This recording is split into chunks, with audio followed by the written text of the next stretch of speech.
He helps out with this show, and he's also sponsored with Yellow City Comedy, guys. He helped put this thing together. Give it up for my good friend, Mr. Clemente Vieja.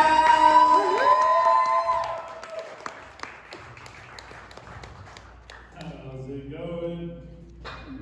Okay. Fine. I was just kidding. Good to be here at Pondaseta. I don't know if y'all know this, I'm from here. And I did comedy 4 years in Amarillo, and it was always my dream to do Pondaseta. And I could never get them to respond back, but I'd left, and now they're like, okay, you can come, so it's cool. Thank you. They don't like you to live here, it's really what I'm trying to get to, so they hate all you guys. Hell yeah, you're really close to the stage, it's cool. Slightly intimidating, he's trying to one-up me. I appreciate that. Gabe said he fucked my mom's ass. Inappropriate. He looks like a samurai and a sex offender at the same time. So that's interesting. It's an interesting look to go out with. Sorry to white people, Selena is going in on you guys. Appreciate y'all buying tickets. You're doing great. These are the good ones. These are good.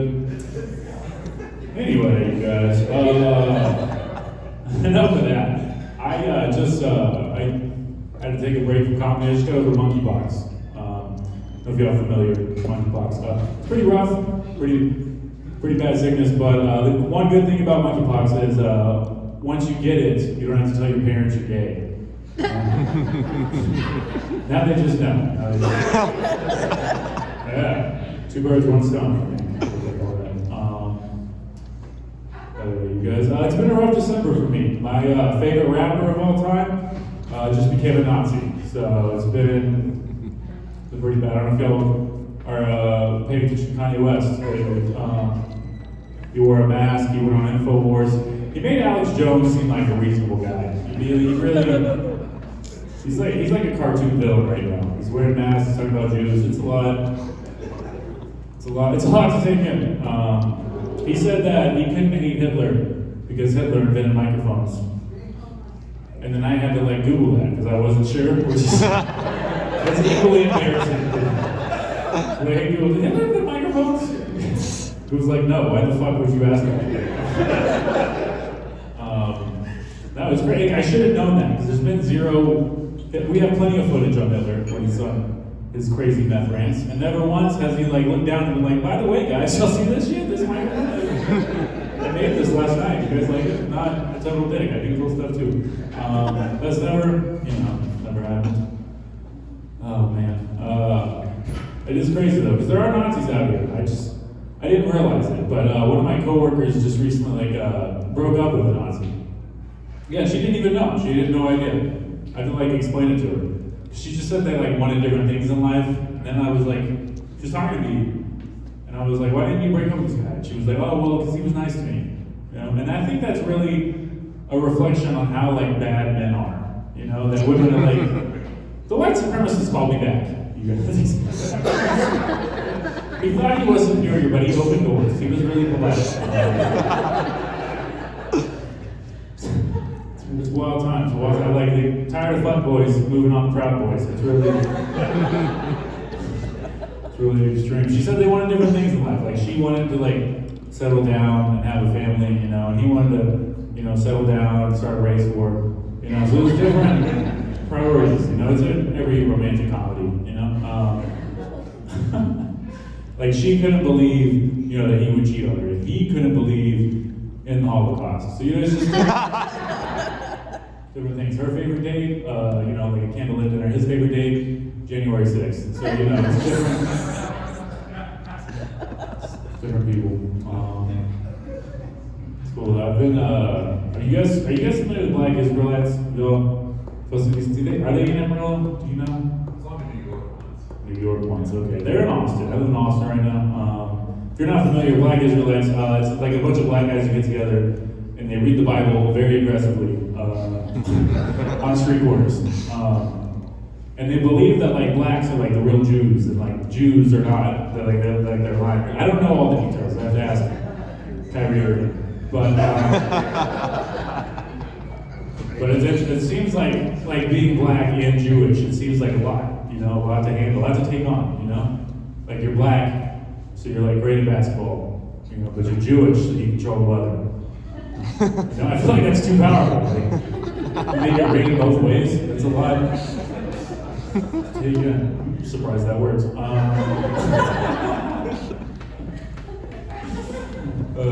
Yes. No, it's great. It's a wild thing, you know. Like you're Jewish, so you have your dad's trust fund, you know, money, but you're black, so you don't have a dad. You know, there's like a lot of different factors playing into that. It's wild stuff. Been in Austin a year now. It's been fun. Did some psychedelics recently. How are we feeling on psychedelics in this audience? You guys like it? Woo! No, we don't like it. Are there cops here? That was weird. Oh yeah, you good. I did mushrooms recently. My therapist recommended mushrooms, and he was like, write down, you know, what comes to your mind. And I thought that was like a good experiment. You know, I was like, uncover some childhood trauma or something. So I wrote it down, and like he kept a pad of paper with me, and I tripped balls. And then I came back like 4 hours later, not 4 years. I tripped balls for 4 years. A different person. No, I came back 4 hours later to see what I wrote down, and all I wrote down was "pop that pussy." I still don't know what it means. It's a mystery. It worked. I mean, Lil Wayne's been saying it for 30 years, and it works. You know, women like it. It sounds too aggressive, in my opinion. It sounds like an injury in the WNBA. I mean, we're at until Tiffany popped her pussy in the third quarter. And then the playoffs. Yeah, this Russia-Ukraine war is crazy, right? Wild stuff, man. Russia just started doing a draft like a month ago, and I was excited at first because I was like, what round is Brittany Griner going in? You know? That's a first rounder, you guys. That's a first. That bitch can dunk, okay? No, but she got traded back, you know, and that's cool and all. But I also feel like this is the most famous WNBA player of all time. And as soon as we know she's safe, like we're gonna stop caring. You know, like she's gonna get like a book deal, probably a Netflix documentary, and we're all just gonna stop paying attention. You know, and I think that's rude. It's kind of a shame. It's kind of a shame how we treat our female athletes. You know, we should pay attention. We really should watch female sports. You know, because it's good to know what city has the toughest lesbians. Like it's really. I think it's Portland. I don't know what you guys picture in your head. Okay, never mind. So we should support our women, not just like, obviously they're not all lesbians. We should support them, especially the ones with penises. They kill it, dude. They're breaking every record. Like people are upset. Let them fucking play, dude. Like if you want us to watch, you gotta let them play. I want to see more goals. Anyway, you guys are right. I went too far.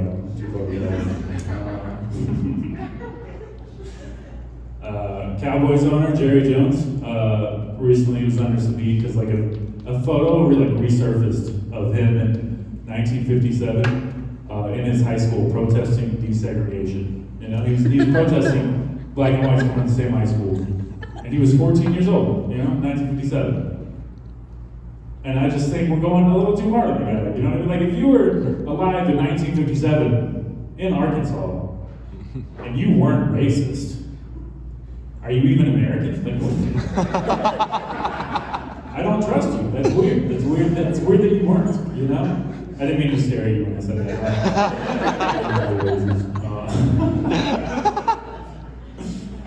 Oh man, I had more to that. I really did. Forgot what it was though. Jerry Jones, what are we talking about? Just working things out in my head. Have you guys watched movies like from like 50s and 60s? Watch movies in general? No. Movies are crazy, huh? But older movies. I'm retarded, I'm sorry. Older movies from like the 50s and 60s, like you can say everything offensive and nobody batted an eye. Like, it was like normal vernacular back then. Like racial slurs back in the day were like cigarettes, you know? Like everyone had a couple in their pocket they were ready to share. You know, it was It was fun, it was addicting, it was, it was a good time for everybody. But now, it's changed, Now racial slurs are like heroin. Still fun, still addicting. But now you hide it from your family. Go on a dark alley, change your plans, it's different. Speaking of racism, thank you for whistling. I don't know, I feel like it's not as like black and white as we make it, I feel like it's not, I think it's more situational racism, like if you ever had food so bad that you just become racist temporarily, okay, you should admit that out loud,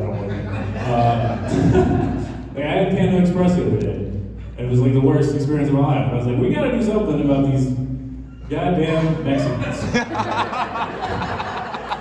Let me not the orange chicken, you guys. It's a good joke, because you've never gotten a Panda Express and seen an Asian in there. It's never happened for a long time.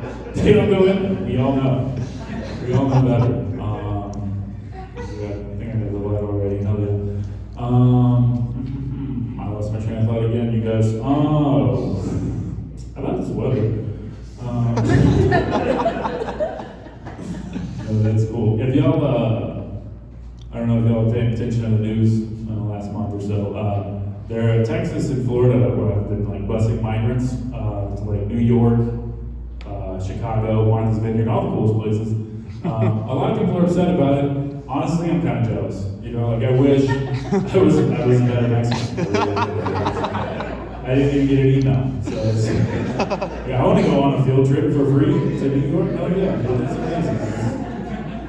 Oh, that's the perks. I'm not a good Mexican. Me and Selena, we're both bad. I'm terrible at Spanish. Like it's really like embarrassing. And when you're a Mexican and who doesn't speak Spanish, people don't believe you. Like being a Mexican who can't speak Spanish is like being a big girl who can't cook.